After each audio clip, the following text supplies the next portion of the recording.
de acceder a este material, como bien dijo Jorge, desde, bueno, correo electrónico para aquellos que asistan a la conferencia o en el canal de YouTube de la asociación, ¿sí?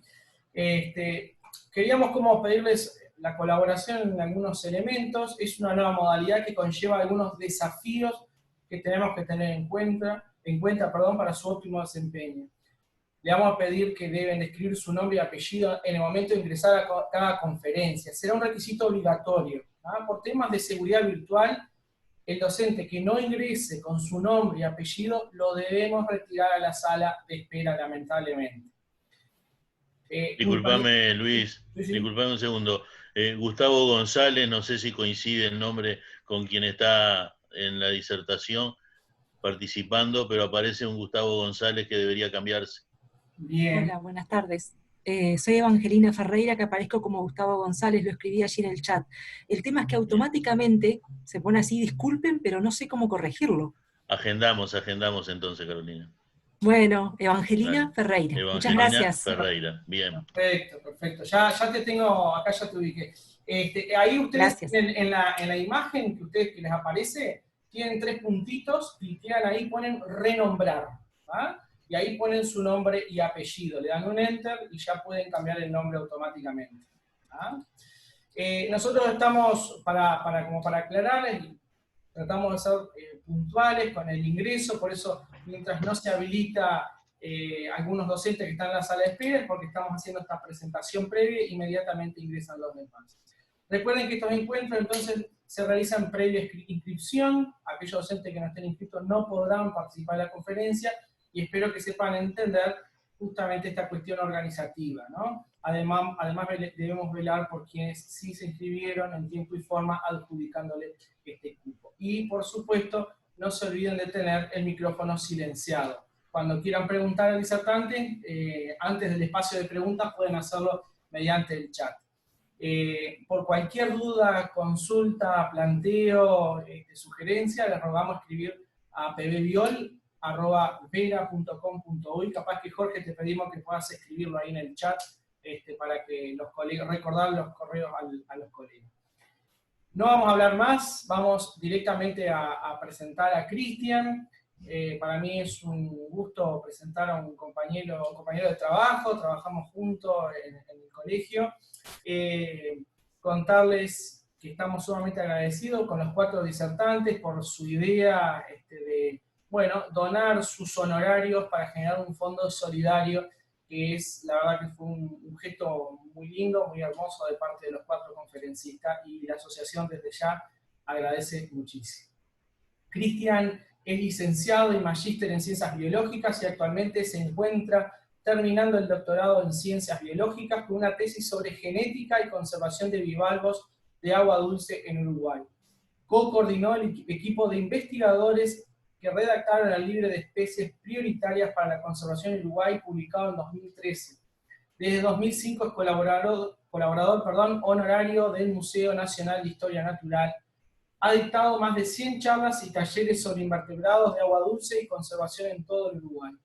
Desde hace más de una década forma parte de las directivas de organizaciones en el estudio de invertebrados, Sociedad Malacológica de Uruguay e Inbiota Uruguay, de la cual también es fundador. Además, miembro del grupo de especialistas de moluscos de la Unión Internacional para la Conservación de la Naturaleza. Desde 2005 también es colaborador honorario del Museo de Historia Natural. Desde ya, muchísimas gracias.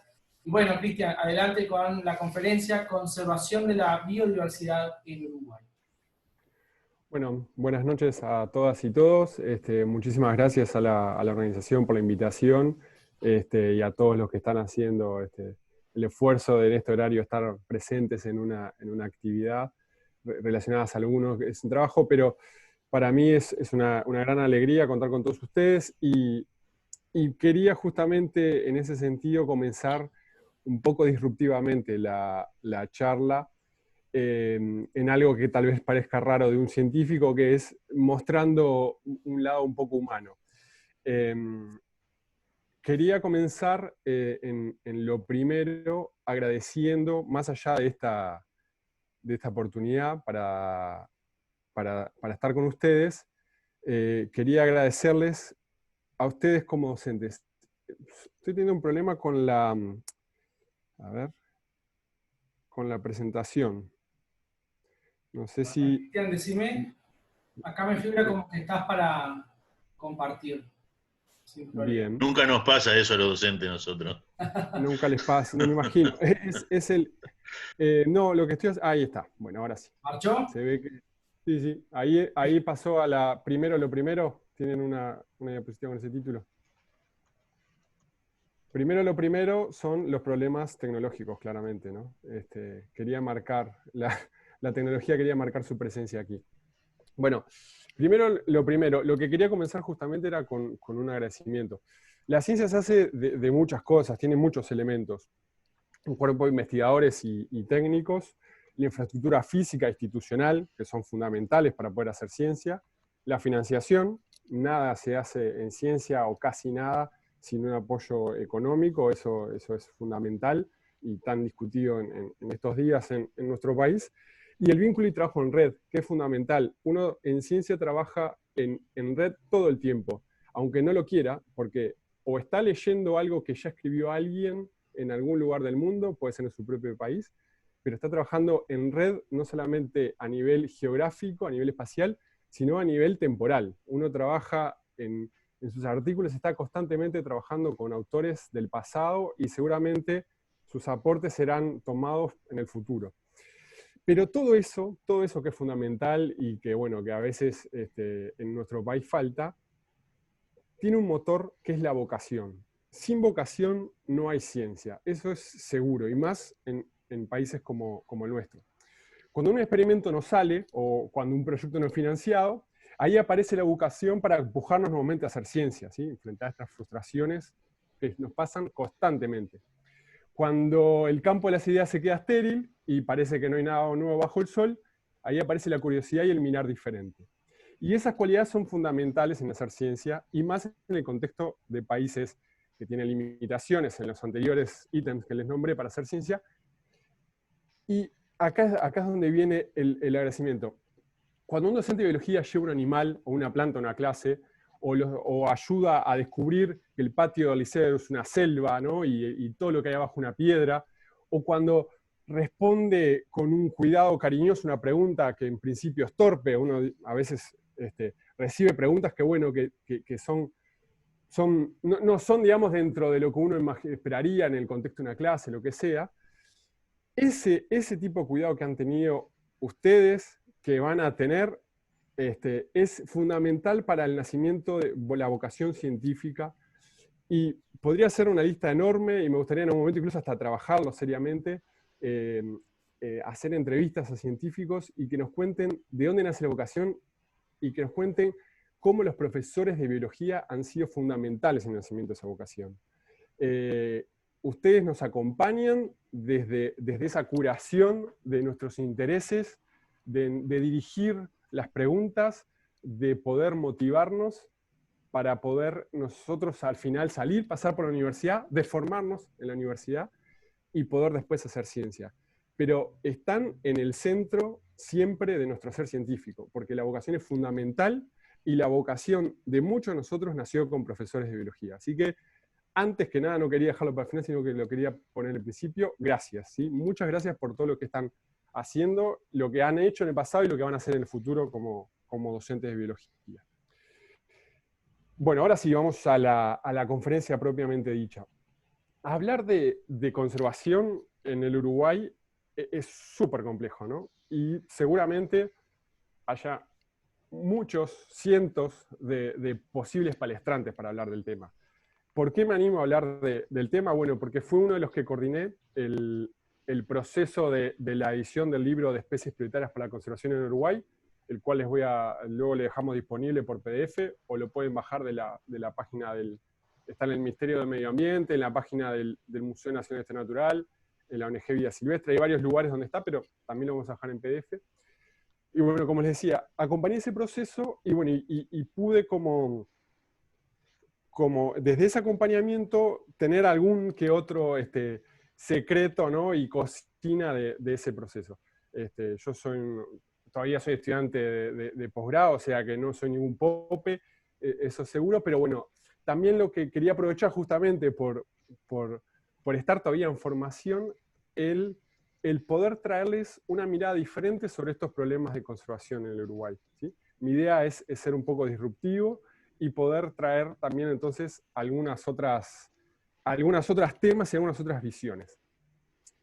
Para contarles un poco qué es eso del libro de especies, sería como el libro Especies Amenazadas del Uruguay. Bueno, ese libro se hizo revisando las bases de datos, eso significa museos, herbarios, de varias instituciones de nuestro país, de instituciones de la Universidad de la República, de instituciones de la Intendencia de Montevideo, como el Jardín Botánico, y del Ministerio de Educación y Cultura, como el Museo Nacional de Historia Natural.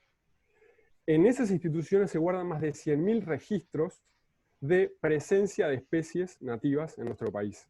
Eso significa alguien que hace 70 años, en sus vacaciones, con su familia, convenció de pararlos en un arroyo para bajar y juntar unas almejas. Y dejó cuidadosamente ese material con un registro de etiqueta, con la localidad, con la identificación y con una fecha de colecta, por ejemplo. ¿Sí? Todo ese esfuerzo que se ha hecho durante años y años es la base que posibilitó generar un libro de especies prioritarias en Uruguay. Más de 100 investigadores colaboraron en la elaboración de una lista original, una primera lista que se publicó en 2009, que se basó en todos estos datos de registro de bases históricas y también de la experiencia personal de cada uno de esos 100 investigadores. Posteriormente, reducimos un poco el grupo que estaba trabajando para el libro, que fueron 32 autores en definitiva, que en 9 capítulos lo que hacen es describir el estado de situación de la conservación de la biodiversidad en Uruguay, o de una parte. Ahora vamos a ver algún detalle de eso. Una cosa súper interesante es que trabajaron 17 instituciones. La ODELAR, por supuesto, fundamental dentro del libro, el Poder Ejecutivo con varios ministerios, la Intendencia de Montevideo, como les decía, con el Jardín Botánico, y también varias ONGs. ¿Por qué? Porque en nuestro país las ONGs no son solamente instituciones que articulan con la sociedad, con el gobierno, con empresas, la conservación de la biodiversidad, sino que producen conocimiento, y por eso son fundamentales, ¿sí? Tenemos algunos ejemplos de ONG, como por ejemplo Carumbé, que es impresionante el nivel de producción científica que tienen de datos para colaborar con la conservación de las tortugas marinas, por ejemplo, ¿sí? O las tortugas en general. Finalmente, ¿qué producto obtuvimos? Bueno, se obtuvo una lista con una revisión de todas las especies de las plantas vasculares, los moluscos continentales, peces de agua dulce, anfibios, reptiles, aves y mamíferos. Solamente. ¿Y por qué el solamente con mayúscula? Porque estamos hablando más o menos del 5% de la biodiversidad de nuestro país. Con suerte, ¿sí? Por supuesto que acá no están los artrópodos, que son fundamentales, ¿no? En cuanto a número de especies. Hay algunos grupos que están incompletos, como los peces de agua dulce, y no están los marinos, o los moluscos continentales, que serían los de agua dulce y los terrestres, pero no están los marinos, que también, ahí hay por lo menos 500 especies, ¿no? O sea que es apenas un primer esfuerzo que se pudo hacer en donde se tenían datos. A esto, en años posteriores, se le agregó una lista de especies prioritarias de arañas, ¿sí? Es un trabajo que se hizo posterior por un equipo de trabajo del Instituto Clemente Estable y la Facultad de Ciencias, que bueno, por suerte han comenzado a trabajar con otros grupos que no estaban en este libro. Todo esto se hizo en base a 8 criterios, que son criterios normales, usados para listar especies como amenazadas, que son el tamaño poblacional, el área de distribución, las tendencias poblacionales y distribución, los cambios que hay en esos ítems, el grado de amenaza y la relevancia, ¿sí? Entre otros. Hay varias cosas que también sumaron ahí, tomando en cuenta la particularidad de cada grupo biológico. ¿Qué van a encontrar en este libro de especies prioritarias? Bueno, van a encontrar unas tablas que son fundamentales como para conocer el estado de conservación de biodiversidad en Uruguay. Como esta yo les muestro la de moluscos, que es el capítulo que yo dirigí, donde van a tener el nombre de la familia, el nombre científico, nombre común, lamentablemente las almejas de río, que son las que están representadas ahí en la tabla, no tienen más nombre común que almeja de río, cucharita o bueno, algún otro, pero no hay alguno particular para cada especie. Y después, una lista un poco aburrida, pero con mucha información, a pesar que son ceros y uno, que son para cada uno de los criterios establecido si los cumple o no, ¿sí? Esos criterios están explicados en cada capítulo, es fundamental que se lean como para tener a cabalidad comprensión de lo que se está hablando. Después hay una columna donde se define si es prioritaria para el Sistema Nacional de Áreas Protegidas. Eso significa si el Sistema Nacional de Áreas Protegidas es fundamental o no para su conservación. No todas las especies se van a poder conservar en un Sistema Nacional de Áreas Protegidas.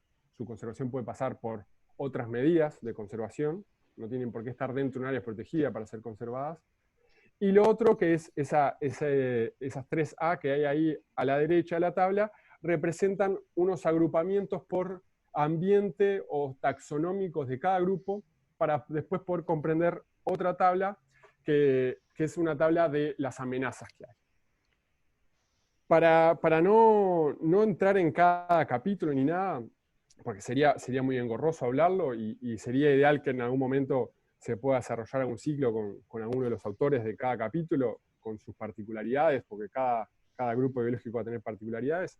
Les dejo esta tabla, que es la tabla resumen, que tiene datos interesantísimos.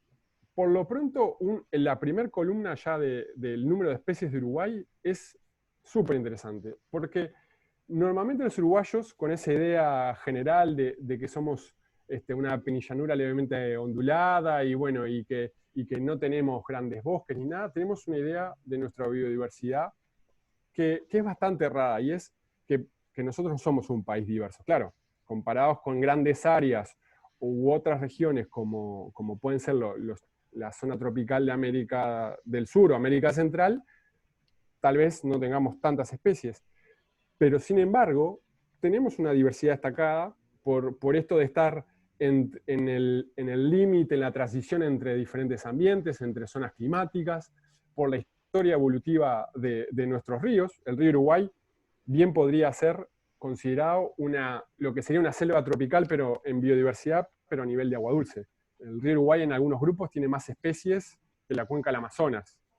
O sea que en nuestro pequeño río Uruguay, por supuesto para nosotros es enorme, pero a nivel continental es pequeño, su historia particular evolutiva de cuenca compartida con el río Paraná, de haber estado en el continente corriendo hace varios millones de años, a diferencia de otros ríos que fueron cubiertos por el mar, y eso hace que nosotros tengamos una gran diversidad en el río Uruguay.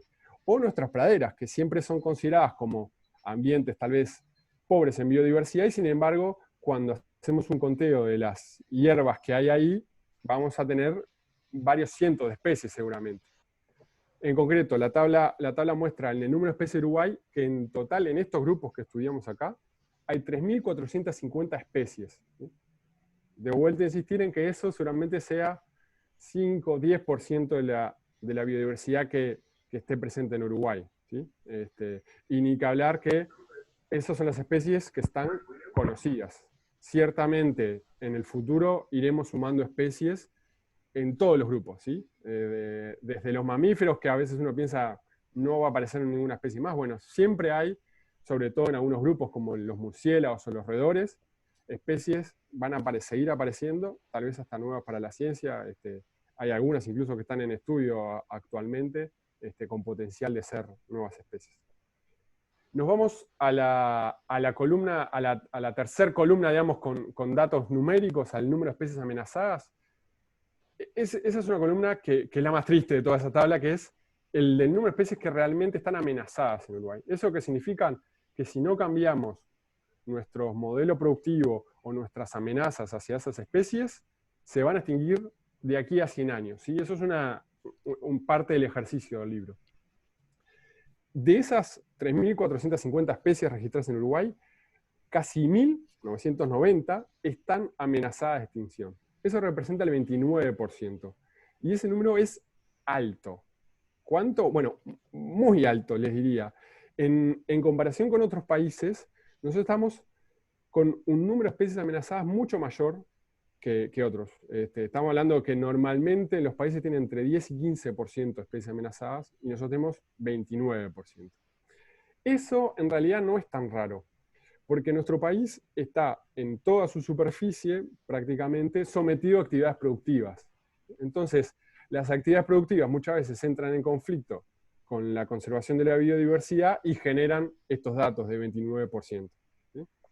También tenemos una zona, todas las zonas son prácticamente accesibles, con lo cual tampoco tenemos esos oasis de biodiversidad como pueden tener nuestros países de zonas selváticas o montañosas que han mantenido su biodiversidad prácticamente intacta. ¿Sí? Entonces, no es para asustarnos, pero es para tener claro que en nuestro país tenemos, de estas especies estudiadas, el 29% están amenazadas. Dentro de estos grupos, cabe destacar los moluscos y los peces, sobre todo porque son los dos grupos que superan el 50%, junto con los mamíferos, de especies amenazadas. ¿Sí? Los moluscos llegan al 66%. Y eso no es menor y también está asociado a lo que pasa a nivel global. Porque recuerden que yo les decía que los peces estudiados son los peces de agua dulce. Y los moluscos, hay terrestres, pero la mayoría son moluscos de agua dulce. Y el agua dulce es el lugar en donde la biodiversidad está más amenazada. Eso es evidente porque todo lo que sucede en la cuenca termina repercutiendo en el agua dulce y a través del ingreso en los ríos va a repercutir a lo largo de los ríos. Lo mismo en las lagunas. Entonces, el agua dulce es un ambiente muy amenazado a nivel global y en nuestro país no es nada diferente. Bueno, quería entonces, como les decía, charlas de biodiversidad seguramente pueden haber muchísimas. Entonces, lo que quería traer era como un aporte de visión diferente sobre las amenazas que hay en la biodiversidad en Uruguay y a nivel global. Primero, traerle un poco de complejidad al tema de la conservación. ¿Sí? La conservación, cuando nace la biología de la conservación, estaba justamente muy asociada a los temas de la biología. ¿Sí? Todo lo que era la ecología, la genética, ¿sí? Las cuestiones más biológicas propiamente dichas generaron esa ciencia, esa biología de la conservación. Pero posteriormente y muy rápidamente, los investigadores nos empezamos a dar cuenta de que con biología de la conservación no se puede hacer conservación. ¿Sí? Uno se queda en estudiar los genes y las mutaciones y el alelo particular de tal cosa o el número de individuos en tal población, pero eso es muy limitante en cuanto a hacer conservación. La conservación es mucho más complejo que eso, y por eso, posteriormente aparece la ciencia de la conservación. ¿Sí? ¿Por qué? Bueno, porque es algo mucho más complejo, la conservación, que la biología solamente. Entonces, ahí aparece la sociología, debería aparecer la geografía, la antropología, las ciencias agrarias, la economía, todo lo que hace al ser humano tiene que estar dentro de la ciencia de la conservación. Y esto generó que explotaran en miles de campos, prácticamente cientos por lo menos, con publicaciones específicas, ¿sí? Incluso ahora actualmente hay posgrados en temas específicos de conservación como psicología de la conservación. ¿Sí? Hay muchísimos campos que entran dentro de esa ciencia de la conservación y lo hacen algo mucho más humano, ¿sí? Mucho más cercano al hacer diario de todos nosotros. La conservación no se hace solamente con biología, sino que excede todo eso, y por eso es fundamental entonces trabajar en red más allá de la propia biología. ¿Sí? Y justamente como hay que romper barreras, es bien interesante trabajar los problemas de la biología y los problemas de la conservación con una visión bastante más amplia e innovadora. Y por eso quería como, primero, rescatar la evolución como algo central dentro de la ciencia, de la biología ni que hablar, pero como la maravilla de la vida que nos permite tomar ese impulso para querer conservar. La biodiversidad se forma resolviendo problemas. ¿Sí? Eso que nosotros en la vida diaria pensamos que es algo, ¿no? Una traba, un problema, algo así. Bueno, para la biodiversidad es el motor de poder cambiar, de poder florecer. ¿Sí? Lo mismo en verdad nos sucede a nosotros, si lo pensamos un poco más detenidamente. Cada problema nos aporta a nosotros una solución, la construcción de una nueva actitud o el haber conocido algo más. ¿Sí? Lo mismo le pasa a la biodiversidad. Por supuesto, esto, como buen científico, tengo que aclarar que acá siempre voy a tener el riesgo de estar hablando de la evolución con un sentido cuando no lo tiene. Ustedes saben bien que esto es azar, y eso es lo más increíble de todo. ¿Sí? Para darles un poco más de contenido y de diversidad, les quería hablar de la evolución desde un punto de vista que a mí me encanta, que son las almejas. ¿Sí? Yo sé que es poco carismático hablar de almejas, no son el grupo más carismático, sin duda, pero justamente en la evolución yo creo que tienen mucho para decirnos, y justamente asociado a resolver problemas. ¿Qué problema puede tener una almeja? Bueno, las almejas tienen un problema gravísimo, y es que son organismos sésiles que están expuestos a que las corrientes de los arroyos y ríos las lleven tarde o temprano hacia el mar y mueran. ¿Sí? Entonces, de alguna manera tienen que mantener viables poblaciones río arriba, ¿sí? Tienen que constantemente estar subiendo los ríos.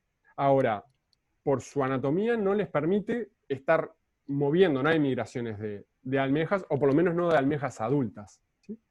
Entonces, ¿qué sucede? Las almejas, la evolución, ¿no? con toda esta cuestión de azar, ha ido construyendo una solución súper interesante para este problema que tienen las almejas, de mantener poblaciones río arriba. ¿Cuál es esa solución? Bueno, los peces. Los peces están constantemente nadando río arriba, tienen migraciones, algunos incluso azarosamente van río arriba, río abajo, pero como sea, se mueven. ¿Sí? Y lo importante es que algunos de ellos lo hacen río arriba. Entonces, consiguiendo que en su estadio larval las almejas se peguen a un pez, podrían tener un transporte hacia esa continuidad de la vida. ¿Sí? Ahora, ¿cómo hace una almeja para hacer que un pez reciba sus larvas de agrado y lo lleve río arriba? Bueno, no es nada fácil, sin duda. Y justamente acá es como resolviendo problemas apareció la diversidad de la vida de las almejas, ¿sí? que es increíble. Ahí tenemos una foto donde se ve el fondo de un acuario, en la zona central se ve una almeja, atrás hay otra, y hay unos peces alrededor. Les voy a pedir que miren así detenidamente y me digan ahí por el chat, o bueno, alguno que desactive el micrófono y me diga cuántos peces ven en esa pecera.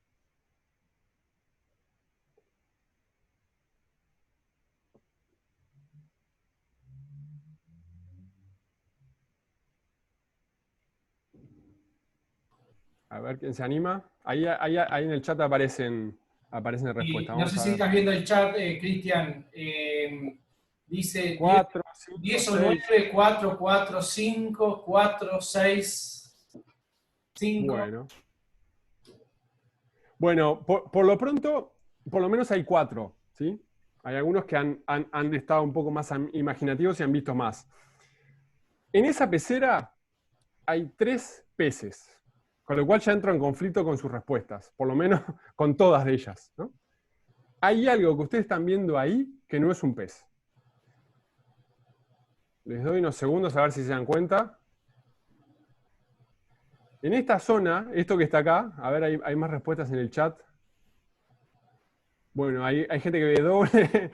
Está bien, ya es hora de poder, si no manejan, de poder empezar a beber. Seguramente hayan visto este pez. ¿Están viendo mi puntero? Sí. Sí, se ve. Acá hay uno. A mí me gusta contarlos por los ojos, ¿no? Acá se ve claramente un ojo. Acá hay otro. Acá hay otro. Y seguramente hayan contado esto como un pez. Bueno, eso no es un pez. Eso que está ahí es parte del manto de la almeja. ¿Sí? Es una parte de la almeja que está aquí. Claramente, si uno lo ve rápido, dice, eso es un pez. Pero no es un pez. ¿Qué es? Bueno, es como le digo, una parte del manto de la almeja que lo que va a ser funcionales para atraer otros peces más grandes y que cuando se acerquen esos peces, la almeja cierre sus valvas y con ese movimiento expulse de sus branquias, expulsen las larvas que se irán a pegar al pez. ¿Sí? Esto es absolutamente increíble, ¿no? Tenemos un animal que no tiene ojos, que no tiene capacidad de poder percibir cómo es ese organismo que se está acercando y que se va a llevar sus almejas, y sin embargo sabe cómo atraerlo. ¿Sí? Imita muy bien un pez, sin dudas. Tiene la forma, tiene incluso ese ojo que es como algo que claramente llama la atención. Incluso si no me quise tomar el tiempo, digamos, para poder mostrarles, porque si no se nos va muy larga la charla, pero hay muchos videos, si ponen bivalvos de agua dulce, alguno de esos textos, si no, yo se les puedo pasar digamos, junto con los materiales que les envíen al correo electrónico, van a poder ver que imitan el movimiento de los peces. ¿Sí? Algunos incluso lo que hacen es imitar cangrejos de agua dulce, ¿sí? Algunas langostas, y también imitan su movimiento. Otros lo que hacen es desarrollan una especie de gusanito armado con larvas y un moco, ¿sí? Para atraer a peces. Están espectacularmente diseñados todas estas cosas, y por supuesto nos hablan del proceso de la evolución. Todo esto es por casualidad, de vuelta, recordemos. En algún momento, algún ancestro de esta almeja se diferenció del resto de sus hermanos porque alguna parte de su manto le crecía más. ¿Sí? Entonces, eso seguramente atrajo por movimiento del agua, simplemente, atrajo a los peces un poco más, y eso generó que dejara más descendientes. Tanto así que con el tiempo, la especie de a poco fue transformándose, ¿sí? Cambiando. Recordemos que lo que va a cambiar es la especie, ¿sí? Cada una de las poblaciones y después las especies, a que todos los individuos de ese río seguramente tuvieran ese manto un poco más alargado que se movía con el agua. Después, de fija, tuvo que aparecer esa mancha. Esa mancha es lo que seguro daba un fitness reproductivo mucho mayor, porque esa mancha es algo que nos indica, ahí hay un ser vivo, y eso un pez lo entiende seguro. ¿Sí? Entonces, eso lo que hace es atraer más peces, con lo cual esa almeja que le salió esa mancha, que era heredada, recordemos que siempre en este proceso tiene que haber herencia de ese carácter, una vez que aparece esa mancha, el éxito estaba asegurado. Esa ejemplar iba a dejar muchos más descendientes. Y así se fueron sumando detalles hasta llegar a eso que vemos ahora, ¿no? Un pez que nos engañaría a un mamífero como nosotros, que tenemos un cerebro muy bien desarrollado, y sin embargo, caemos todos, la primera vez que vemos esta foto, caemos todos engañados. ¿Sí? Y eso es increíble, porque habla de lo complejo que es la evolución, de lo intrincado que es, ¿sí? Lo que llamamos ese equilibrio. Bueno, ese equilibrio no es solamente un equilibrio en el presente, es un equilibrio que lleva millones y millones de años construirlo, ¿sí? Que está súper bien adaptado, que es complejo, que es multilateral, multiespecífico, o sea que es increíble, ¿sí? Y eso es la base por lo cual es increíble estudiar biología, y es la base por lo cual es increíble y es necesario conservar la biodiversidad. ¿Sí? No tenemos ningún derecho de destruir estos millones de años de vida de ninguna especie, ¿sí? Y ni que hablar que son fundamentales. Ese equilibrio tan fuerte construido durante millones de años es lo que nos sustenta, a pesar de tener siglos de hacer cosas bestiales en nuestro planeta. ¿Sí? Sin embargo, estamos acá lo más pancho. ¿Sí? Bueno, vamos a seguir con la presentación, ahora sí, entrando un poco más en la conservación de biodiversidad y sus amenazas. Para terminar el ciclo, acá estaban las almejas adultas, hay machos, hembras, hay hermafroditas, hay una gran diversidad de modos reproductivos en los bivalvos. En la imagen de abajo lo que tenemos es una almeja abierta donde se le ven las branquias, ahí guardan las larvas, que son pequeñitas, menores a 1 milímetro en general. Como les conté entonces, por algún señuelo, que puede ser incluso olfativo, no tiene por qué ser algo físico así tan evidente, van a traer los peces, las larvas se le van a pegar a las branquias, a las aletas, y finalmente, después de unos 20 días más o menos, van a caer al fondo del río y van a, con suerte, estar río arriba de sus antecesores y van a poder perpetuar la especie gracias a este transporte de los peces. Por las dudas, no estoy ahora mirando, después al final vemos las preguntas, pero siempre una pregunta que surge en este momento es, ¿y le hace mal al pez? Bueno, en realidad a los peces grandes no les hace mucho daño porque no están tomando fluidos corporales del pez. Sí se genera un quiste alrededor de la larva, que a la vez que la protege, la aísla del resto del pez, con lo cual no genera mayores problemas. Por supuesto, miren, esto es una branquia, ¿no? Si uno tuviera lo que serían piojitos, ¿no? en la branquia, hacen bastante complicado la respiración. Sin dudas que algún efecto genera, es temporal, pero bueno, ahí hay todo un interesante línea de estudio que es esa interacción entre peces, y hay una carrera armamentista también para reconocerse, para que no se puedan pegar y todo, es súper interesante. Pero bueno, no nos vamos a detener, ya ven que me gustan mucho las almejas, podemos estar hablando mucho. Bueno, no todos los problemas de la naturaleza, de la biodiversidad se pueden resolver, ¿sí? Algunos modelos están por fuera de la posibilidad de resolver problemas, como el tiranosaurio rex, que nunca va a alcanzar el papel higiénico. Y algunos de esos problemas son problemas que son aportados por nosotros, ¿sí? Hay 5 que son los básicos, los fundamentales, los más importantes. A veces cambian de lugar, pero más o menos están en el orden que se los voy a contar. El primero es la pérdida de hábitat. Ese es fundamental. Es el más evidente, yo diría, porque bueno, ahí lo que tenemos es una destrucción completa de la biodiversidad en todos sus círculos, ¿no? Recordemos que la biodiversidad normalmente la pensamos a nivel de especie, pero también está a nivel de ecosistema y a nivel genético, de genes. Acá, cuando tenemos una pérdida de hábitat como la que se ve en la foto, estamos hablando de una pérdida en todos sus niveles. Esta foto es una foto que fue tomada por un vuelo de avioneta de la Dirección Nacional de Medio Ambiente cuando sucedió los eventos de mal olor y color del agua en el 2013. En el medio de esos problemas de agua de la ciudad de Montevideo y la zona metropolitana, se tomó una foto donde había una retroexcavadora sacando completamente el bosque ripario del río Santa Lucía. ¿Sí? La pérdida de hábitat es algo que es bastante evidente de entender el problema, ¿no? Si yo pierdo el bosque del río Santa Lucía, estoy perdiendo especies, estoy perdiendo un servicio ecosistémico fundamental, que es el de filtrado del agua, de retención de nutrientes, de retención también de agua para liberarla de una manera más regulada y entonces disminuir inundaciones.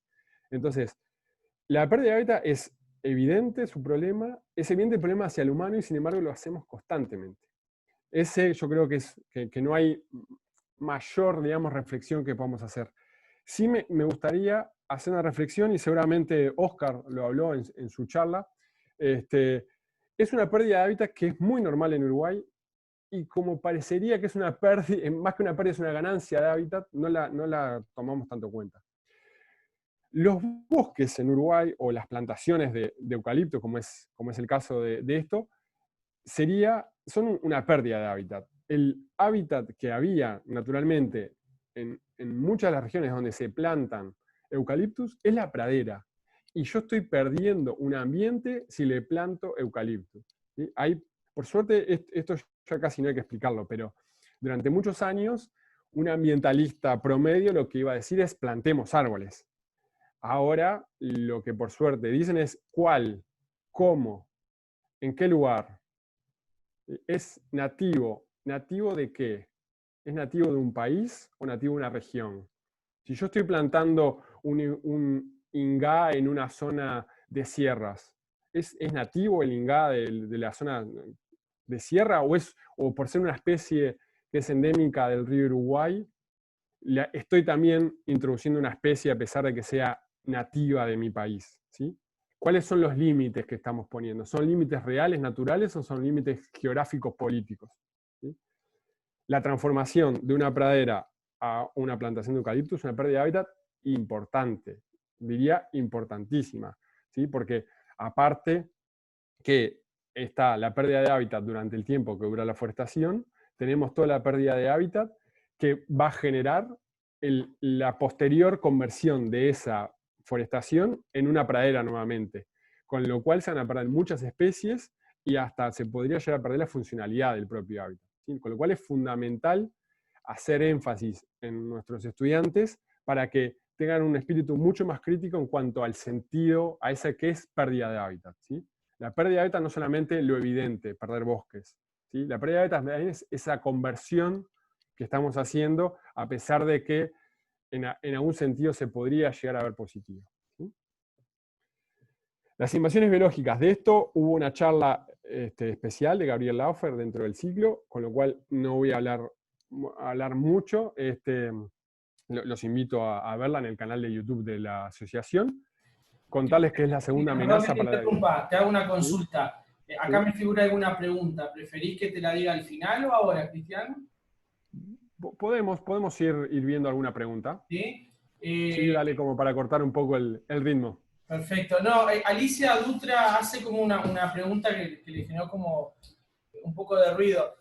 Me resulta raro escuchar, tuvo que aparecer esa mancha. Creo que te contradices con la idea de azar que ciertamente maneja. Sí, me gustaría hacer fantástico, una aclaración. Me doy cuenta que Cristian tiene una muy linda forma de plantear la importancia de la evolución, pero me parece que reconozco que es muy difícil el lenguaje cuando nosotros nos referimos a esto, pero creo que es un tema muy importante a considerar, porque quieras que no, transmitimos a los chicos y muchas veces en nuestro lenguaje, sin cuidar eso, somos un poco como si la evolución tuviera dirección o voluntad, ¿no? Que no creo que haya sido tu intención, por supuesto. No, te agradezco mucho, Alicia, por el comentario. Viste que antes de empezar con el tema yo dije, voy a caer en esto, porque es casi inevitable.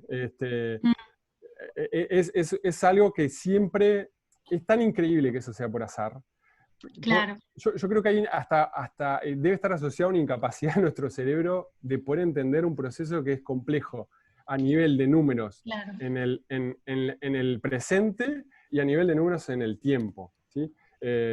Disculpa por el error, ni que hablar de que, no, como decía, era muy probable que lo iba a cometer porque todo el tiempo, yo creo porque, bueno, capaz que porque yo soy media fanática, pero pero claro, creo que tenemos que ser muy cuidadosos porque transmitimos muchas veces esa idea, ¿no? Sí. Y la evolución no es un individuo que quiere o que busca, sino que son poblaciones, como vos decís. Me parece genial. Gracias. Evidente entonces que el cambio se produjo al azar dentro del genoma y, como les insisto, es algo heredable porque, bueno, todo lo que quede por fuera... Una ventaja selectiva, digamos. Es una ventaja selectiva que se tiene que ver específicamente en la reproducción. Una cosa que es interesantísima y que justamente ahora con el coronavirus da para hablar bastante, es todo lo que no es algo directamente de las bases, ¿no? del genoma, ¿no? Todo lo que es epigenética que está apareciendo, y es increíble también que está jugando dentro de esa evolución, y que, bueno, que nos centramos durante mucho tiempo en la parte del genoma y sin embargo está asociado a, pero no es genoma. Entonces eso es espectacular y es algo que de a poco se ha ido ampliando el conocimiento. Muchas gracias. Y después, bien, bueno, muchas gracias, Alicia, la verdad que gracias por hacer mejor la charla. Contame, Luis, ¿hay alguna otra pregunta?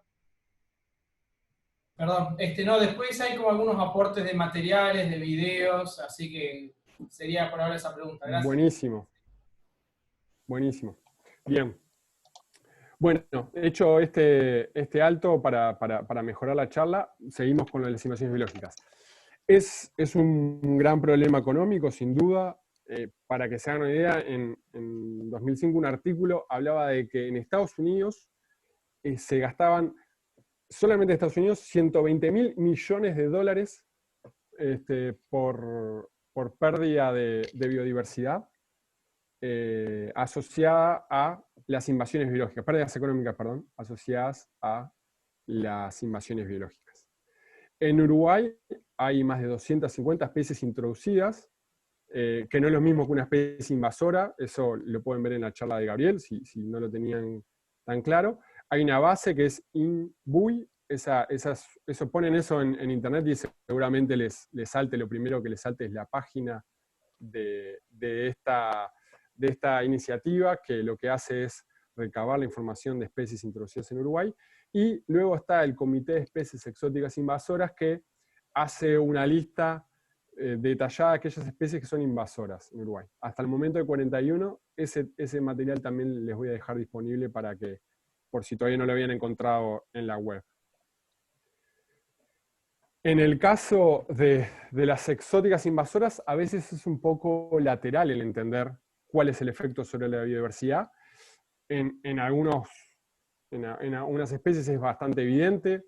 El mejillón invasor, mejillón dorado, Limnoparna fortunei, en nuestro país se pega directamente sobre bivalvos, con lo cual le impide filtrarse, les impide alimentarse, respirar, y ahora que lo tienen más claro y más presente, el hacer ese intercambio de larvas para poder completar su ciclo vital. O, por ejemplo, en algunos gasterópodos, como esos que ven ahí a la derecha, los que le hacen les genera más peso, les genera un cambio en su hidrodinámica que les complica el transportarse, o directamente les dificulta el caminar sobre un sustrato, porque pasa a ser un sustrato relativamente homogéneo y liso a un sustrato bien complejo, que en lugares, por ejemplo, como correderas del río Uruguay, les va a impedir poder habitar. Las especies exóticas, como les comenté, son especies que tienen un impacto económico directo, y por eso a veces estos problemas son más atendidos que otros, dentro de los problemas de la biodiversidad, porque hay un impacto económico directo porque tapa tuberías, como se ve en esta imagen, o al pegarse a los cascos y motores de embarcaciones va a generar un problema de mayor gasto de combustible, algunos problemas mecánicos, o en algunos sistemas de refrigeración o tomas de agua para represas van a generar problemas graves por su obstrucción. Y después hay algunos problemas que no son tan evidentes, como se muestran en este artículo que publicamos hace unos años con Álvaro Carranza, donde dos especies de la misma familia, ¿sí?, primas entre ellas, sería por ser de la misma familia, lo que hacen es compiten, pero aún no sabemos bien cómo. ¿Sí? No hay una interacción directa, no es que se coma a la otra, no es que como Limnoparna se pega arriba, sino que tienen una interacción que puede ser por los nutrientes, puede ser porque filtre mucho más alimento en la misma talla de filtración que lo hace otra, puede ser también porque las especies invasoras no llegan solas, sino que llegan con toda una batería de parásitos y de enfermedades que las contagian a las especies nativas y les generan problemas graves. Ahí en el mapa central lo que se ve en rojo es puntos de distribución de la especie nativa que está a la derecha, las cianociclas, que eran puntos históricos, de registros históricos, y que en la actualidad ha desaparecido. Eso es más del 95% de la distribución que ha desaparecido. En puntos verdes ven poblaciones actuales que se mantienen, que son en sitios donde no hay corvícula flumínea o la carga poblacional de corvícula es bastante menor. Y luego en puntos amarillos lo que se ven son lugares con registro de valvas, o sea que recientemente o potencialmente todavía hay algunas cianociclas en la vuelta. Eso muestra el impacto sustancial que puedan tener las especies invasoras en las especies nativas. Y nos alerta también en trabajar mucho para evitar el ingreso de nuevas especies. Sacar una especie como Limnoparna fortunei o como Corbicula fluminea, es casi imposible. Lo que hay que hacer es mitigar impactos y adaptarse. Es como pretender, no sé, sacar algunas gramíneas de nuestros campos, ¿sí? Es prácticamente imposible. Más posible es combatir algunas exóticas, aunque muy dificultoso, como el jabalí, ¿no? Es un animal grande que uno lo ve y ya bastante nos da problemas. Así que imaginen lo que sería eliminar completamente estos organismos como Corbicula o Limnoparna, ¿sí? Después la sobreexplotación. En Uruguay hemos tenido pocos ejemplos, me parece, de sobreexplotación, si bien hay sobre todo en mamíferos, son claros, son evidentes. En Uruguay se ha dejado de cazar a un nivel de someter al borde de extinción a muchas especies. ¿Sí? Afortunadamente es algo que está relativamente controlado. Yo sé que se caza muchísimo incluso, pero afortunadamente muchas de las poblaciones de nuestros animales, sobre todo mamíferos, aún están ahí y están relativamente saludables, ¿sí? Las poblaciones pueden soportar caza. Yo sé que esto es controvertido porque, bueno, ni que hablar que hay otros valores acá, estoy hablando solamente en conservación.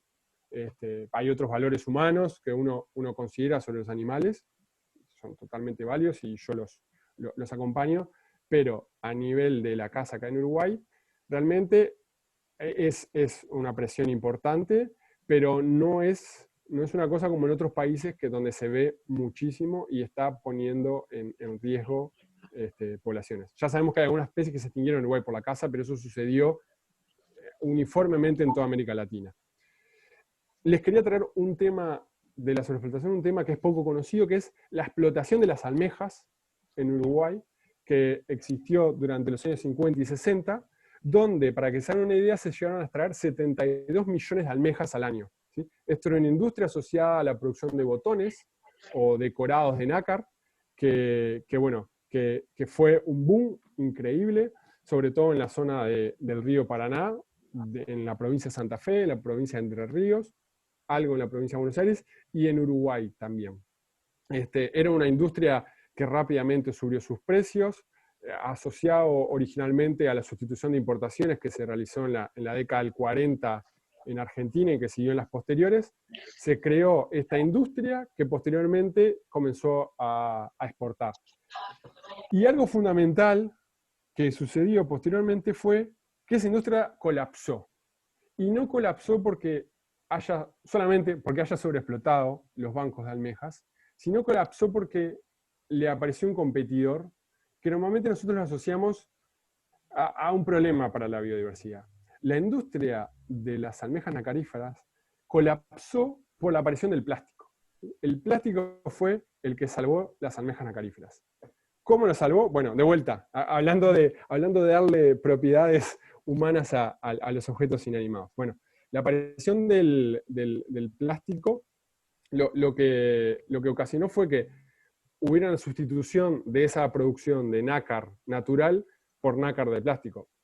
Tal es así, tan marcado culturalmente ha quedado que la producción de botones eran de origen de nácar, que actualmente las camisas, las túnicas siguen teniendo botones con colores nacarados, ¿sí? A pesar de que son de plástico hace casi 50 años, y sin embargo se mantiene culturalmente eso, ¿sí? Pero acá llamo la atención sobre el dar los carácter bueno o malo a las cosas, ¿no? El plástico sin duda es un problema muy grave para la conservación de muchas especies, sin embargo ha sido una solución fundamental, por ejemplo, para la explotación de almejas que producen nácar, ¿sí? Lo mismo sucedió en su momento con la producción de petróleo y la conservación de las ballenas. Una de las grandes caídas en la explotación de los recursos pesqueros de ballenas fue la presencia de otro combustible para iluminar las ciudades que no fuera la grasa de ballena o el aceite de ballena. Entonces, la aparición de diferentes recursos naturales, o la explotación de diferentes recursos naturales, o innovaciones tecnológicas, cómo generan cambios en esa conservación, cambios que se dan naturalmente por mercado, ¿sí? Entonces, esa idea general de que algo es malo o bueno intrínsecamente es súper interesante ponerla en estos grises en cuanto a la acción de conservación que tuvo la aparición del plástico, ¿sí?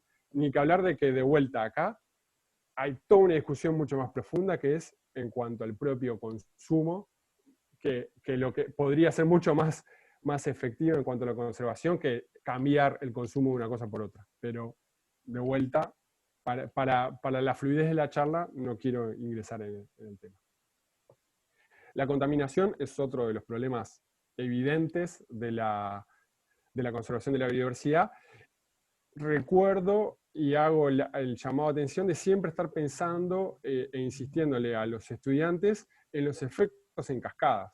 Cuando nosotros vemos como una imagen como esa, donde hay una gran mortandad de peces, estamos viendo, por supuesto, la amenaza sobre la biodiversidad de los peces que murieron ahí, ¿sí? Sobre las especies de peces que murieron ahí, pero también tenemos que tener presente que hay almejas que dependían de esos peces para cumplir con su ciclo de vida, o que la descomposición de toda esa materia orgánica que hay ahí en ese momento va a generar anoxia y va a matar seguramente a muchas especies de organismos que viven en los fondos, ¿sí? Cuando vaya cayendo, con lo cual se generan cascadas tróficas, cascadas en los ciclos de vida que van a generar impactos graves, ¿sí? Siempre la contaminación nos va a generar un problema más allá del que estamos viendo. Acá, de vuelta, es fundamental para comprender el impacto de la contaminación unas instituciones que están muy poco consideradas en Uruguay, que son los museos. Los museos son un libro de registro de la biodiversidad de un lugar, y por eso son fundamentales. El nuestro, el Nacional de Historia Natural, está, ustedes sabrán, y los que no, les cuento que está bastante abandonado. Actualmente las colecciones principales están en un edificio en la Ciudad Vieja, un edificio que es alquilado, y que está actualmente desde el 2006. Es un edificio alquilado que sin duda no tiene todas las condiciones para la conservación de las colecciones, y que actualmente está empezando a mudarse, pero con recursos muy limitados, a lo que era la cárcel de Miguelete, en condiciones que van a ser mucho más favorables, pero en una mudanza que se tenía que haber hecho hace varios años y que aún sigue bastante trancada. Como ejemplo del valor de los museos, bueno, hoy en día cuando nosotros vamos al arroyo Miguelete, lo vemos bastante inerte, si bien en los últimos años ha mejorado, por lo menos en cuanto a biodiversidad, han aparecido algunas especies que hace décadas que no se veían, pero podemos ver un arroyo de fondo inerte, en el cual si vamos a los registros históricos del museo, podemos ver que hay varias especies de almejas, ¿sí? Que fueron esas, por ejemplo, colectadas en 1900, 1800, con lo cual tenemos un registro, y eso es fundamental. Y llamo la atención acá a algo que es fundamental en la conservación de la biodiversidad, que es la memoria. Para conservar, ya sabemos que se tiene que conocer, pero no solamente se tiene que conocer lo que hay, sino lo que hubo. Y eso es algo que se está perdiendo constantemente, porque la transmisión de los conocimientos ha sido coartada muchas veces por este distanciamiento que hay entre los abuelos y los nietos, donde no hay un diálogo de cómo era en el pasado los sitios, ¿sí? Las experiencias en cada uno de los lugares. Hay mucha gente que está asistiendo desde el interior y seguramente sepan de cambios sustanciales en la biodiversidad, en los alrededores de las ciudades, que acá en Montevideo ya los dimos por perdido. A mí me indigna cada vez que cuando se hace la lista de playas habilitadas o no dentro de la ciudad de Montevideo, del departamento de Montevideo, por ejemplo, se omite por completo la playa Capurro, que es una playa. Abajo de ese plástico que hay en la playa Capurro existe una playa, ¿sí? Lo que pasa es que, claro, como ya la dimos por perdida, ni siquiera contamos que hay una playa ahí. Y dentro de unos años eso va a ser una esplanada de asfalto y ningún recuerdo va a haber de lo que había ahí. Entonces, es fundamental para la conservación de la biodiversidad la transmisión oral, la transmisión escrita, ni que hablar, y eso del transmitir vivencias. Y sobre todo, llamo la atención a los asistentes del interior, porque ese tipo de actividades es fundamental en el interior, donde se están empezando a ver procesos, en algunos casos ya están más establecidos, como en algunas ciudades que han tenido un desarrollo industrial importante, o que alrededor tienen ese anillo de chacras que ha generado contaminación en los últimos años. Y de vuelta, llamar la atención acerca de la contaminación. A veces pensamos este problema de la conservación, yo mismo lo dije en esta charla, en ese carácter dicotómico de conservación-producción. Y a veces lo que sucede es que están perdiendo los dos, la conservación y la producción.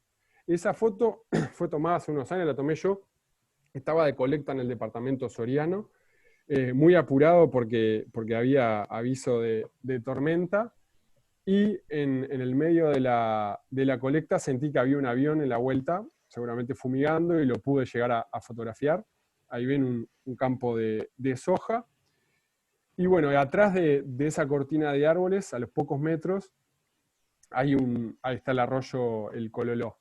¿Qué sucedió a los pocos minutos, menos de una hora, digamos, de haber visto esto de la fumigación? Llovió, ¿sí? Entonces, ¿qué pasa? ¿Qué pasó con ese campo específicamente? Bueno, el productor dijo, yo tengo que salvar mi cultivo, o tengo que hacer una aplicación en mi cultivo, pagó su dinero para comprar los insumos, el agroquímico, pagó el avión para poder aplicarlo, lo aplicó, y mucho menos del tiempo que era necesario para que eso surgiera efecto, llueve. ¿Cuál es el resultado? El señor perdió el dinero porque no cumplió con su objetivo, que era matar la plaga que haya estado ahí, y a la vez se contaminó el río, porque si el nutriente, si el agroquímico que se ha aplicado ahí termina en el río, es porque no estuvo en el lugar que tuvo que estar durante el tiempo necesario. Entonces, eso es estupidez, simplemente, ¿sí? O sea, la gente no se contamina solamente por maldad, se contamina por estupidez. Gente que pierde dinero para contaminar. Lo mismo sucede con los nutrientes. ¿Cuántas veces se habrán escuchado o habrán tenido la experiencia de ver a un predio donde se aplican nutrientes, fosforita o el triple 15, algunos de estos tipos de nutrientes, sin haber hecho previo un estudio de suelo y ver realmente cuáles son las necesidades de ese suelo? Eso es gastar dinero. Aplicar por aplicar sin tener un dato concreto es gastar dinero para contaminar. Entonces, esta dualidad de contaminación-producción la tenemos que ver a la luz de este tipo de actitudes, ¿sí? En el río Santa Lucía, donde sabemos que hay problemas graves de nutrientes, se está proponiendo ahora generar áreas de buffer, lo que se llama, ¿no? un área de amortiguación de bosque ripario, pero también se podría generar áreas de amortiguación de cultivos, donde no se haga aplicación de nutrientes, y la escorrentía del agua del cultivo, donde sí se aplican nutrientes, aporte los nutrientes a esa zona de cultivo donde no hay aporte de nutrientes, ¿sí? Digamos, artificiales. Con lo cual, un productor lo que está haciendo es ahorrando dinero. Yo lo que dejo es una franja de 10, 15 metros al borde del bosque ripario, sin aportes de nutrientes, y la escorrentía del agua de nutrientes, lo que estoy perdiendo me termina dando una ganancia porque me está fertilizando esa franja de cultivo. Y eso es fundamental, eso es pensar, y eso es conservar produciendo. O sea, esa persona no está perdiendo dinero, sino que está ganándolo. Está evitando una contaminación, y a la vez lo que está haciendo es evitando un gasto, ¿sí? O sea, hay que trabajar siempre, me parece, es importante, más en países como el nuestro, donde la gran mayoría de nuestro suelo es productivo. Hay que trabajar siempre convirtiendo esa dicotomía conservación-producción en un objetivo común, ¿sí? El cambio climático es la quinta gran amenaza para la biodiversidad. Además está decirle de que si tenemos eventos grandes de sequía prolongados o fuera de época en el año, lo que vamos a tener, en el caso de los organismos de fondo, como una almeja, vamos a tener una mortandad, seguramente, porque son organismos que no estaban preparados para una sequía en ese momento. O, por ejemplo, en el caso de las almejas, que también van a necesitar la migración de los peces o el transporte de los peces, al generar cortes en los ríos, vamos a tener un problema a largo plazo con el ciclo de vida de las almejas. Entonces, mirar más allá, el cambio climático más allá de los intereses directos que tenemos los humanos, de los impactos directos y empezar a medir y tomar conciencia de todo lo que implica para la biodiversidad, ¿sí? Que normalmente cuando se habla, los grandes proyectos son de una adaptación al cambio climático del ser humano, ¿sí? Y no tenemos en muy poca conciencia de todo lo que implica para la biodiversidad esos cambios. Se dejan muy asociados a los países con montañas, porque bueno, ahí es más claro los cambios que van a existir en cuanto a la distribución de especies de montaña, por ejemplo, y algunas cosas así. En nuestro país, el cambio climático va a traer problemas graves para la conservación de biodiversidad y eso no hay que olvidarlo nunca. Para finalizar, y con una idea también reflexiva, recordar cómo han sido los ciclos de biodiversidad de la Tierra. Esto es una discusión que siempre tenemos con los paleontólogos, los que trabajamos en biología de la conservación, porque para ellos la extinción es algo normal. Las extinciones han sucedido y de forma masiva en la Tierra. Hay muy buenos registros de extinciones que hacen que la extinción actual no sea vista como algo fuera de lo normal, en el sentido de que, bueno, que han existido algunas de las extinciones, desaparecieron un 95% de los organismos bentónicos, por ejemplo, marinos, con lo cual deja muy por detrás las posibilidades que tenemos los seres humanos de impacto sobre la Tierra. Sin embargo, acá el problema es que esos impactos sobre la biodiversidad no somos nosotros, los humanos, los que no somos capaces de tolerarlos.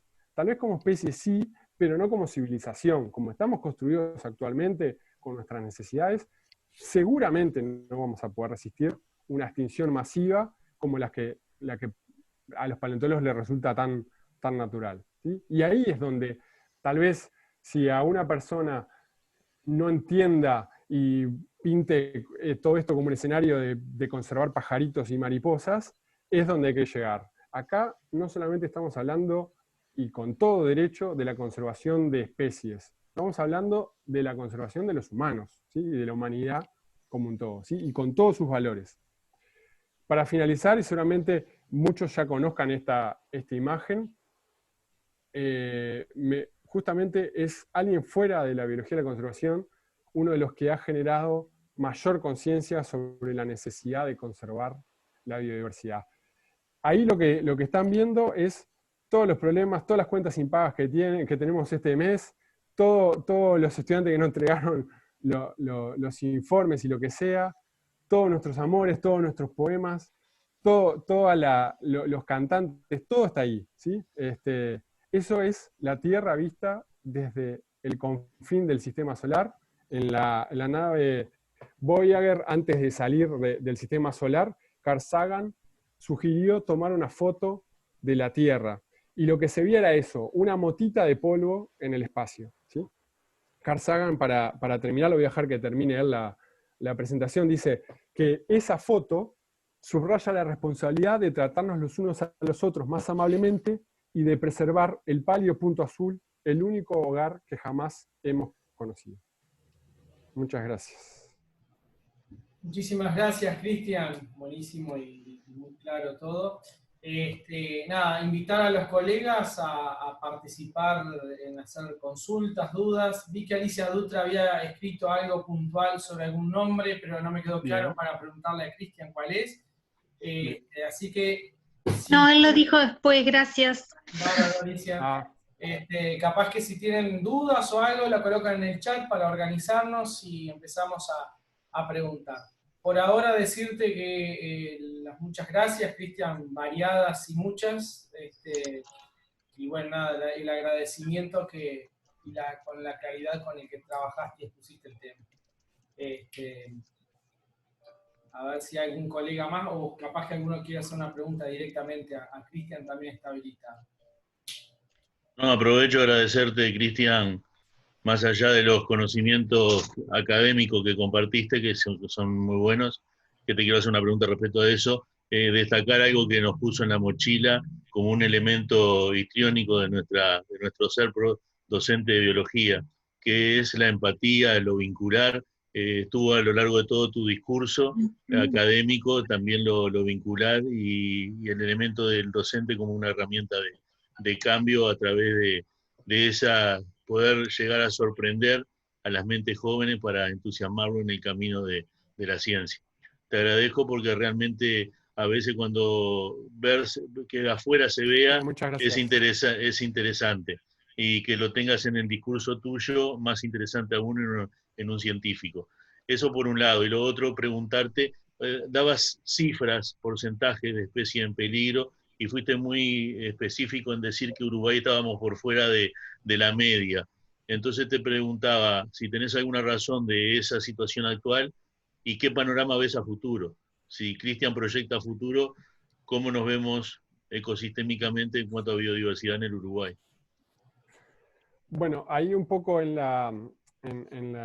cuando traté ese tema hablaba un poco de la presencia de la producción y los modos de producción en nuestro país a lo largo de todo el territorio.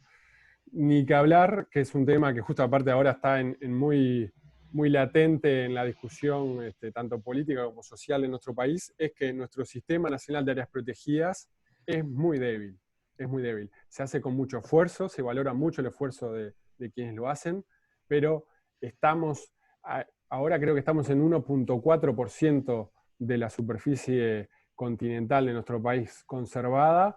Nuestros compromisos internacionales hablan que tenemos que llegar a un 17% y estamos súper lejos. En eso somos del fondo de la tabla, les diría que a nivel mundial. Y bueno, justamente hay mucho por hacer en eso. La construcción de áreas protegidas, la construcción de una nueva forma de producción, aprovechar justamente eso, con lo que sean diferentes sellos que mejoren el valor de, por ejemplo, la carne, porque es una carne producida en pastizal natural, de una forma orgánica. Eso no es ninguna locura, sino que es algo que se hace en el país, pero que tiene que ser extendidísimo. También una cosa que es súper importante es la conciencia de que todos podemos aportar denunciando los diferentes ilícitos que vemos asociados a la biodiversidad. Yo personalmente lo he hecho varias veces y si bien tardan a veces varios meses en responder, desde la INAMA terminan resolviendo esos ilícitos. Y bueno, hay como un importante rol que tenemos que cumplir como ciudadanos para la conservación de la biodiversidad. Y de vuelta vuelvo a retomar lo fundamental que son ustedes como docentes para generar ese tipo de ciudadanos, ¿no? Todo lo que hagan para maravillar a los estudiantes, todo lo que hagan para extenderle la comprensión de estos problemas más allá del simple hecho de la extinción o la disminución de especies, es fundamental y se agradece. Cristian, María Laura, perdón Jorge, perdón. No, lo último, nomás agradecerle y comentarle a todos los compañeros antes que se desconecten que el libro que nombró Cristian está a las órdenes apenas volvamos a la nueva naturalidad, normalidad, a través de la biblioteca de la asociación de lunes a viernes de 10 a 14. ¿Ah? Para la gente del interior se les paga el envío del libro por 15 días y paga solo el retorno. Gracias, Cristian. Buenísimo, gracias. María Laura había levantado la mano por acá. Bien. Sí, dale. Sí, gracias, Cris. Bueno, antes que nada agradecer porque la charla me pareció excelente y me quedé colgada con dos cosas. Una que la preguntó Alicia ahí en el chat, que es cómo es entendible el tema de la conservación de la biodiversidad y creo que en eso acordamos todos, pero cómo compatibilizar eso con nuestro sistema productivo es como que genera una barrera porque en nuestro país, aparte, con esta ganadería extensiva, con la agricultura como viene, con la forestación como viene, como que a veces pensarlo genera cierta barrera. Eso por un lado. Y por otro lado me quedé colgada con que al principio de la charla tú nombraste que hay especies que están en estudio que son potenciales nuevas especies en nuestro país. ¿Podrías nombrarlas? Gracias. Bien. Bueno, en cuanto a la producción, en verdad es el gran desafío. Yo creo que tal vez justo tú nombraste la ganadería extensiva, capaz que esa es la oportunidad, porque la ganadería extensiva, si bien evidentemente genera un impacto, es la menos transformadora del ambiente mayoritario de nuestro país, que es la pradera, ¿sí? Entonces, mientras que no se haga una introducción de especies exóticas en o un arado de suelo, ¿no? para poder poner una pradera artificial, termina siendo un aliado, ¿sí? Y muchas veces nosotros lo vemos con algunas asociaciones como Alianza del Pastizal, como los refugios de vida silvestre que tiene la organización Vida Silvestre, que muchos son productores de ganadería extensiva, que son personas muy sensibles. Son personas que aparte vienen de familias que están asentadas en el campo hace muchos años y que su tradición las hace también generar un amor hacia su propio suelo.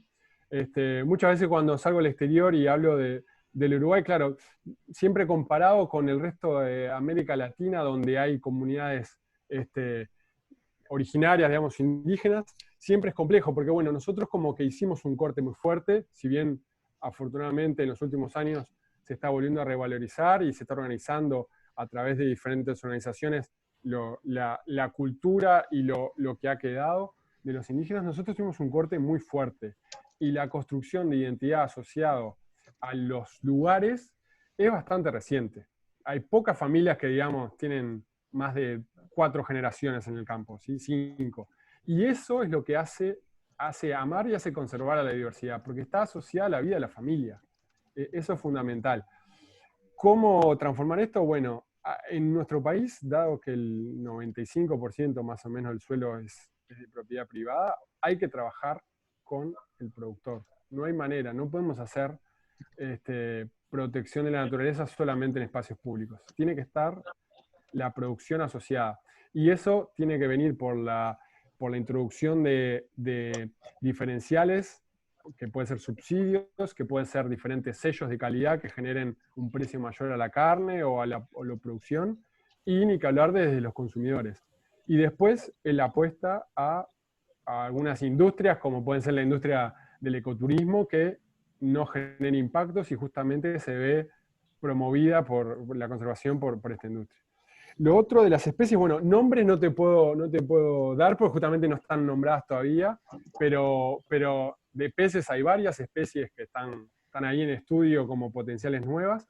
En los últimos años se describieron varias, por ejemplo, hay una castañeta, le ubican el pez ese de colores del río Tacuarí, del Alto Río Negro, que luego les puedo pasar un artículo como para que vean nuevas especies para Uruguay, con una descripción científica, así que bueno. Y bueno, y espero, yo en breve tengo algunas también, que como resultado de mi tesis de doctorado, que espero que en breve salgan, son también de esa zona del país, del noreste, de Cerro Largo, que ha sido poco explorada. Así que tenemos varias especies seguramente en esa zona, más allá de esta que les comento, que es del mismo género del que les conté de cianociclas, que es en el que estoy haciendo el doctorado. Muy bien, muchas gracias. Bueno, nada, después Alicia plantea algo similar, capaz Alicia, no sé si querés aclarar el planteo. Leo lo que dice, por supuesto que estoy de acuerdo con la conservación de la biodiversidad, pero siempre me surge la misma pregunta, ¿cómo hacerlo compatible con la producción? Porque tengo claro... No, es un poco lo que me decía Laura, lo que planteaba Laura, porque en realidad, viste, también es cierto, yo estaba escuchando atentamente lo que dice Cristian, estoy de acuerdo en general, pero la producción también hay que tener en cuenta que somos cada día más personas, ¿no? Yo no soy quien para discutir ese tema, ¿no? Pero siempre me preocupa pensar que, bueno, vivimos muchos más años que antes, ¿no?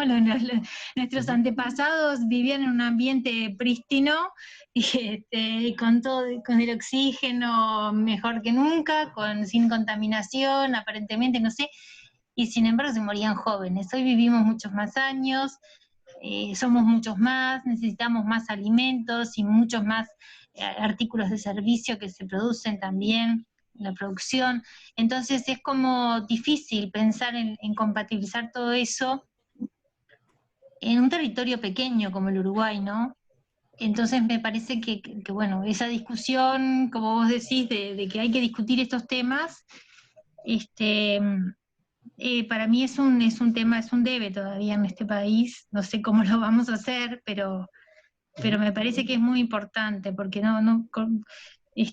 si bien por otro lado estoy de acuerdo que las áreas protegidas hay que mantenerlo y que eso está en riesgo, también hay que ser realista de que quizás es lo único capaz que podemos hacer para mantenerlo, ¿no?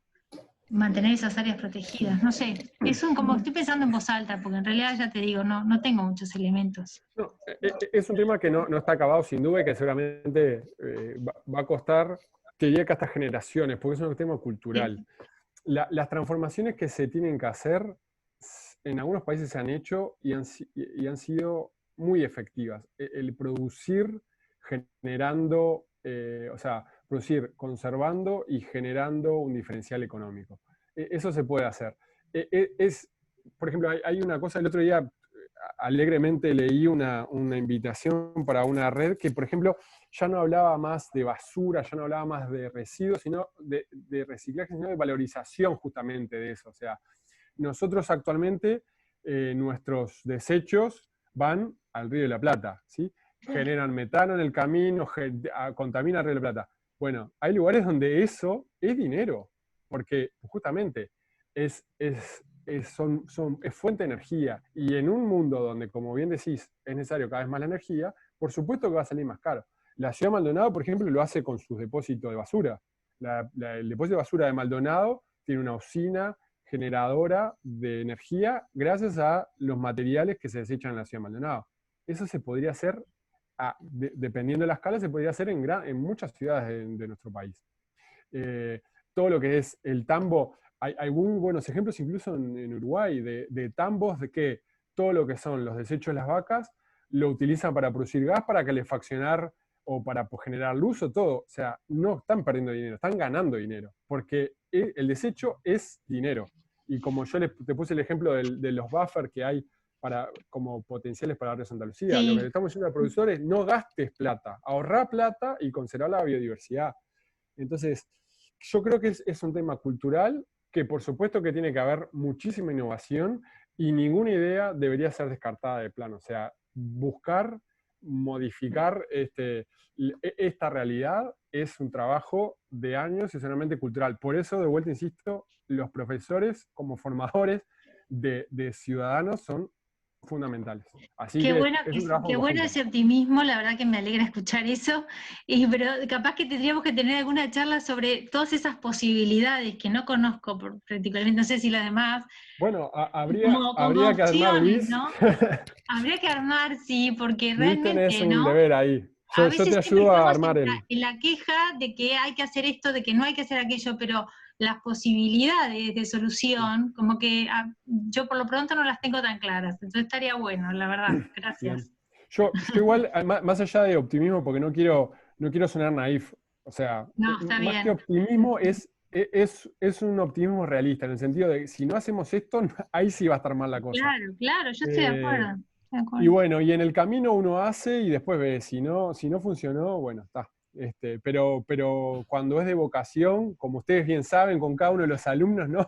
¿Cuántas especies han salvado en los alumnos, ¿no? Esa vocación, decir, ¿y por qué voy a dedicarle tiempo? Le voy a dedicar a este gurí porque, y bueno, es lo mismo, ¿no? Decir, bueno, está, yo le dediqué lo mío, ¿no? Entonces, en eso capaz que haciendo un paralelismo es más fácil de motivarse en el hacer, ¿sí? Está bien, gracias. Bueno, muchísimas gracias, Cristian. Hay muchos comentarios en el foro, pero todo no hay mayores dudas. Agradecerte, levantamos el guante de Alicia, vamos a ver si podemos pensar algo. Con Cristian seguramente en algún momento de pasillo podemos como conversar también y algo instrumental, porque no como para conversar. Que nos deje un mail, Ah, perdón, no dejé un mail. Lo escribo acá en el chat. Ahí está. No se olviden que esta charla fue grabada, ¿sí? Está siendo grabada, le vamos a enviar a todos ustedes sus correos electrónicos y no se olviden del canal de YouTube. Bueno, Cristian, no sé si tenés algo más para decir, si no, daríamos a la conferencia. Bueno, muchísimas gracias. A ti, muchas gracias. Muy bueno. Bueno, colegas, muchísimas gracias y nos estamos viendo. Muchas gracias. A todos un abrazo grande. Muchas gracias por estar.